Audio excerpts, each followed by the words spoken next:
Тәуелсіздік бәрінен қымбат атты мақаласында жүктелген міндеттерді жүзеге асыру аясында өткізіліп отырған батырлар жыры тәрбие көзі облыстық байқауына қош келдіңіздер.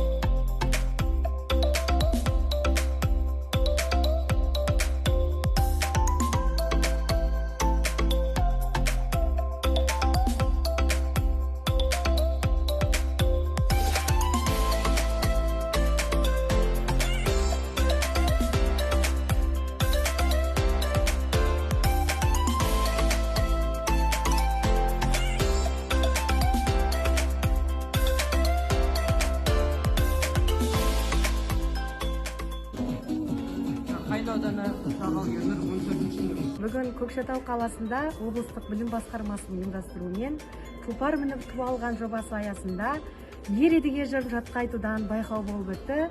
Біз Целиноград ауданы номер 2 Қосшы орта мектебінен қатысып отырмыз. Бүгін байқауға дайындаған оқушым Жанбирова Айжан бас жүлдені иеленіп, өте қуанышты көңіл күйдеміз. Менің атым Жанбирова Айжан. Мен бүгінгі сайысқа қатысып бас жүлдені жеңіп алдым. Өзімнің жүлдеме қуаныштымын, бәрі жақсы күйде өтті.